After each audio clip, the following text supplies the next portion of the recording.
Alors que la clôture est une aide pour garder notre cœur en veille pour Dieu, la sortie hors du monastère peut nous rendre plus vulnérables aux diverses sollicitations. Va alors se révéler la qualité de notre vie intérieure, de son enracinement, de sa stabilité. Peut apparaître alors notre fragilité lorsque nous sommes laissés à nous-mêmes, quand l'arbre est au milieu de la forêt. Il supporte très bien la tempête.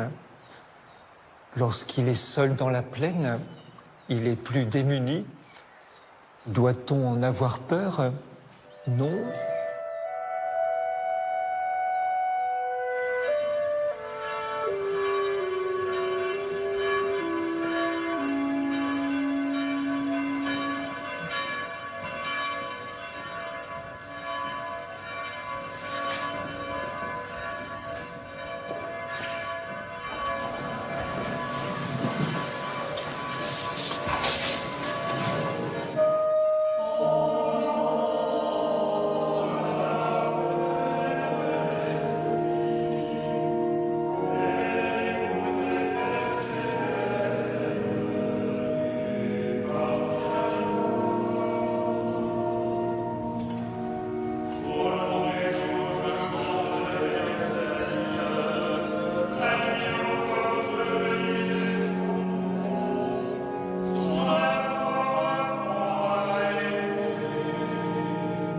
Le corps et le sang de Jésus, le Christ, notre Seigneur.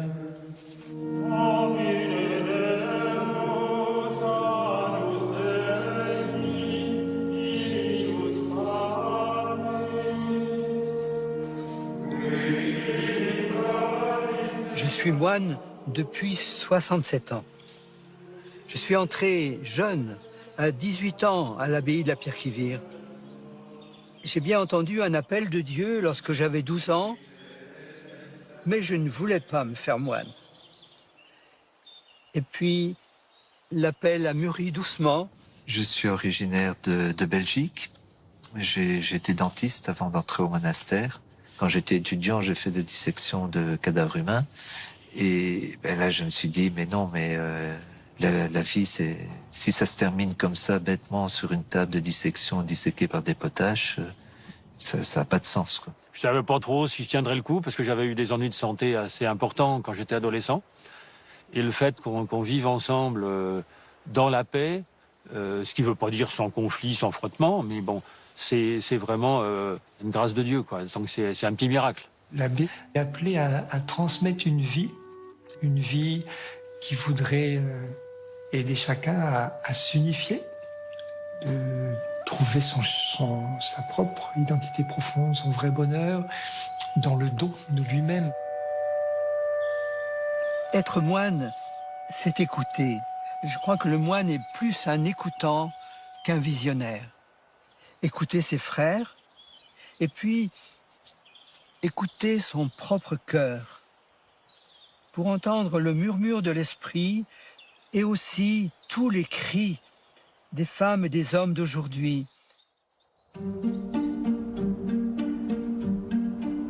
Le monastère de la Pierre-qui-Vire a été fondé en 1850 par un prêtre, Jean-Baptiste Muard, dans une vallée retirée et sauvage du Morvan.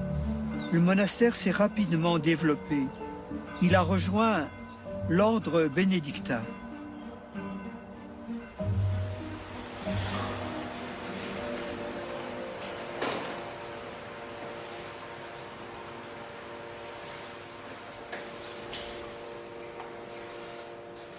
Chaque jour, les frères s'adonneront volontiers au travail des mains, selon la sainte tradition des pères, et s'appliqueront soit aux études, soit à d'autres travaux selon les ordres de l'abbé, pour l'utilité du monastère et suivant leurs aptitudes.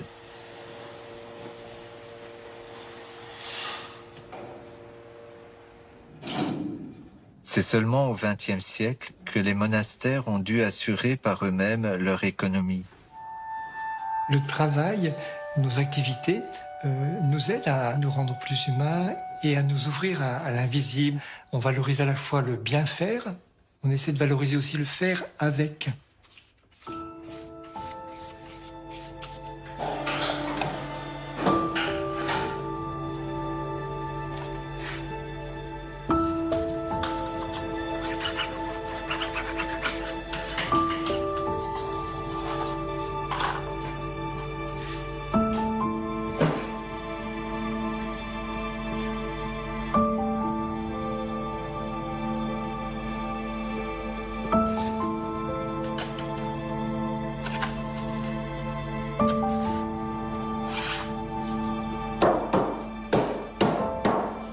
La vocation, elle est faite de ces moments-là un petit peu où quelque chose de très unifiant, une sorte de plénitude qui se vit.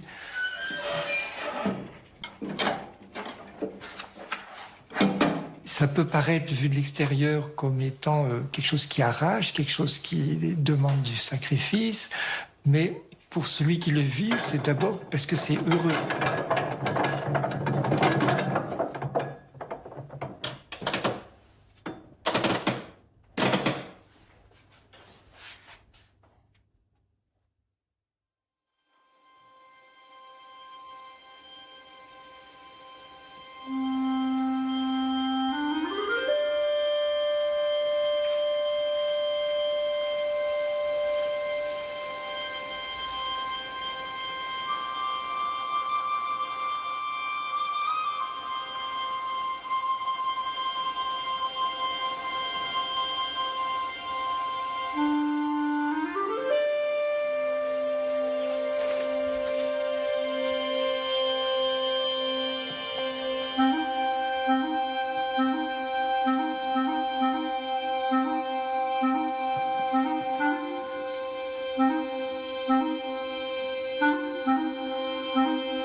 On reste des êtres corporels d'émotions, de désirs, de sensations, vraiment.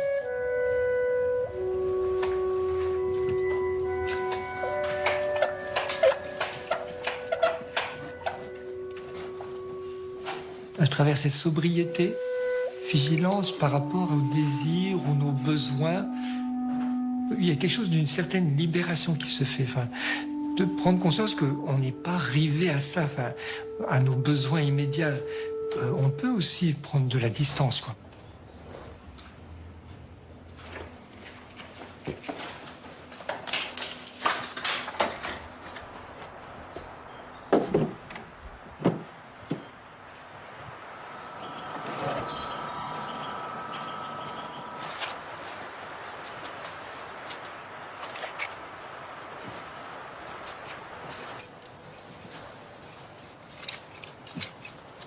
Ici au monastère, on apprend assez vite à vivre au rythme des saisons.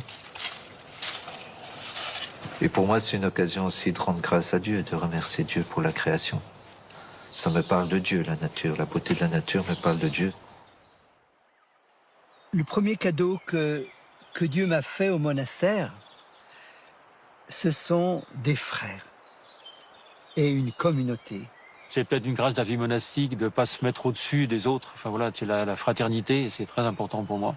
Et les moines, ils sont pas au-dessus des autres, ils sont pas plus saints que les autres, ils ont leur chemin avec leur combat et leur grâce et leur péché comme tous. C'est pas toujours facile, mais à partir du moment où on est capable de se pardonner, de s'excuser, de reprendre la relation, pour moi, la vie fraternelle, enfin, telle qu'on la vit dans ma communauté, je trouve qu'elle me dit quelque chose de la vie éternelle, quoi. Ça c'est sûr. Mai 68, ça a été une secousse. Et du coup, ça a changé complètement les relations internes dans la communauté. On ne parlait pas de tout. Les interlocuteurs, c'était le père abbé de temps en temps. Et tout d'un coup, on a senti que les relations horizontales, il fallait les développer. Il y aura beaucoup de travail à la pépinière pour aider frère Bruno-Marie Ouais. à arroser dans le tunnel parce que là, avec le soleil de ces jours-ci, ça sèche très très vite. Ah ouais. Planter des oignons, semer des pois. Ah oui, c'est vrai que c'est la période. Hein. Ouais.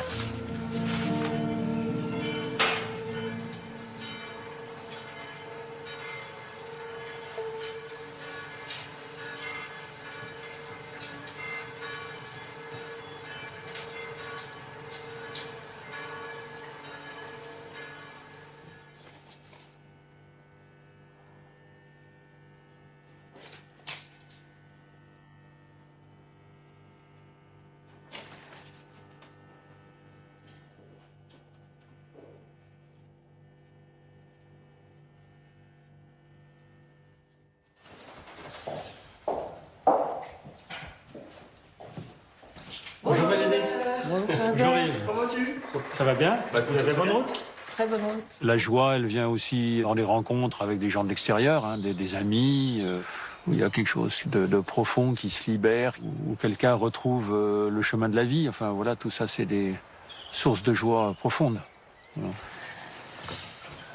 Cet accompagnement à l'hôtellerie, d'entendre des personnes, de les aider, de les encourager, ça fait partie de cette vie monastique qui n'est pas hors du monde.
Gloire au Père et au Fils et au Saint-Esprit, au Dieu qui est, qui était et qui vient, pour les siècles des siècles. Amen. De plus en plus, on mange de viande. Alors, notre régime habituel, nous, c'est plutôt de manger donc du poisson ou des œufs. Le prix du poisson augmente beaucoup. Et donc, la question qui peut se poser aujourd'hui, c'est est-ce qu'il faut revoir notre discipline un peu de vie sur ce sujet? De fait, les croque-monsieur au jambon à midi, c'était très bon. Un autre aspect, c'est ces questions, effectivement, du coût, enfin de la pauvreté, disons. Si maintenant de manger du poisson, c'est plus riche, ça coûte plus cher que de manger de la viande, ça pose le problème de façon différente. Et c'est intéressant de voir qu'il y a quand même tout un mouvement aujourd'hui, justement contre les élevages intensifs d'animaux, ou de poules, etc., qui va vers le remplacement des protéines animales par des protéines végétales. Ce qui serait l'idéal aussi, c'est de pouvoir se faire renseigner par des personnes qui pourraient nous faire réfléchir sur ces questions-là. J'ai beaucoup apprécié la sauce à la viande hier soir. Quand tu sais plus, tu arrêtes au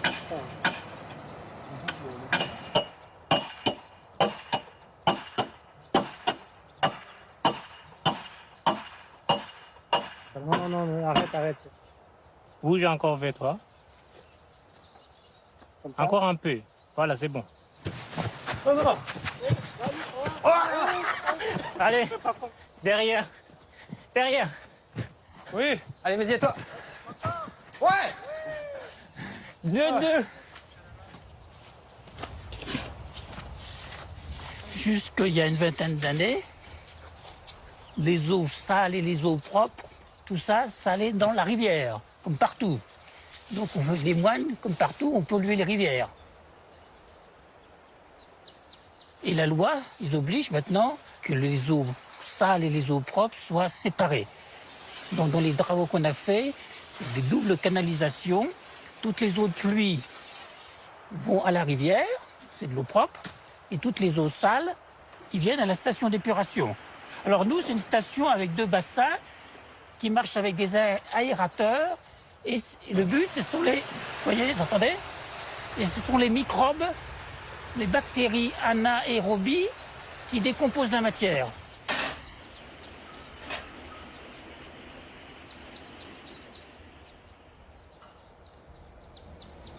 Cette centrale hydroélectrique, c'est un projet de la communauté réalisé il y a une 50aine d'années. Pour qu'il y ait un projet de centrale hydroélectrique, il faut un relief qui se prête, une hauteur de chute, et puis il faut de l'eau. À l'époque, on l'a fait pour des raisons économiques, on ne l'a pas fait pour des questions écologiques. Et c'est vrai que l'énergie hydroélectrique est une énergie qui est basée sur le cycle de l'eau, qui est renouvelable et qui ne produit pas de déchets.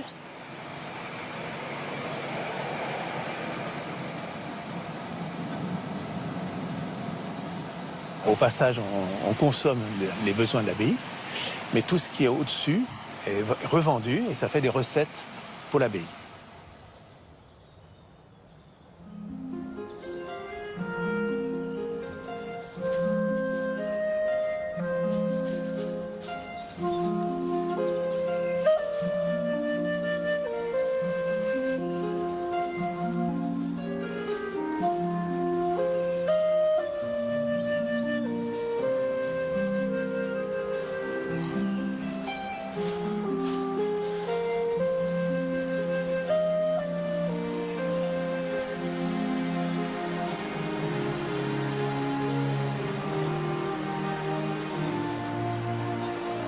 C'est important d'être bien où on est. Et j'ai choisi la pierre qui vire parce que c'est au milieu de la forêt. C'est dans le Morvan, donc il y a des arbres, des rochers, de l'eau. C'est la nature à l'état pur. C'est vraiment un petit paradis sur Terre. Pour moi, c'est vraiment important. C'est mon temps de ressourcement. Dire un Notre Père dans la forêt, c'est extraordinaire. Je le dis à voix haute, au milieu des chants d'oiseaux. Donne-nous aujourd'hui notre pain de ce jour. Être seul, seul avec le seul, c'est un petit peu la définition radicale du moine. C'est important dans notre vie qu'il y ait ces temps où on se pose, où on s'enracine, où on fait silence.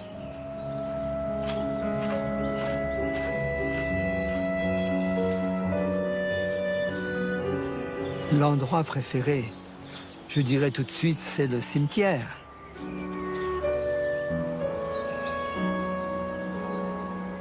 Ces frères, on les a connus, on les a portés dans cette dernière demeure.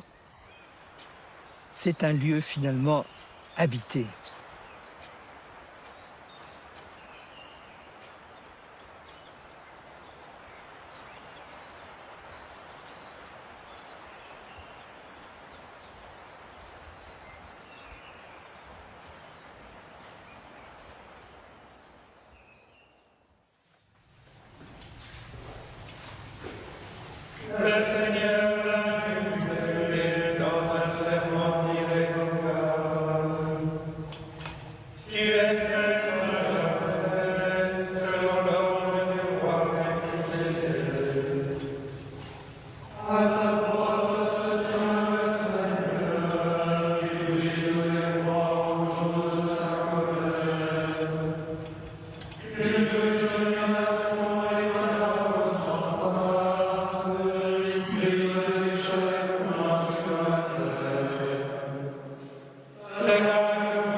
Le moine ose chanter des musiques qu'il reçoit d'un poète. L'harmonie donne de la profondeur aux mots simples qui disent sa foi, ses peurs, ses révoltes, son désir.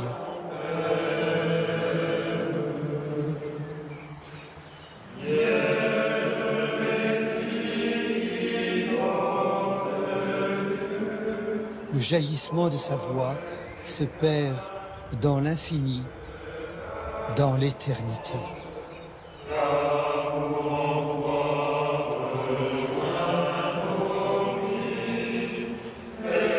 Dans le chant, ce que j'aime beaucoup, c'est que ça prend tout l'être. C'est à la fois corporel et spirituel.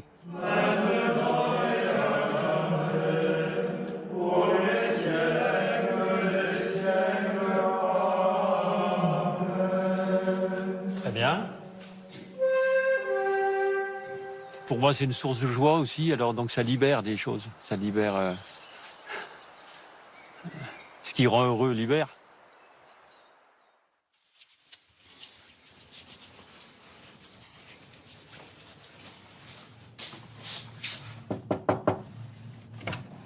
Frère Germain, on se couche?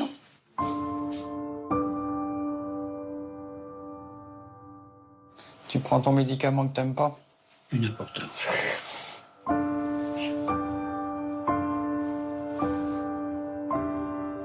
Vas-y, mets tes deux mains sur la potence. Voilà. Maintenant, tu te tournes pour t'asseoir. Excellent. Vas-y, je t'enlève tes chaussures. Vas-y, maintenant tu te couches sur le lit. Hop, la potence. Parfait.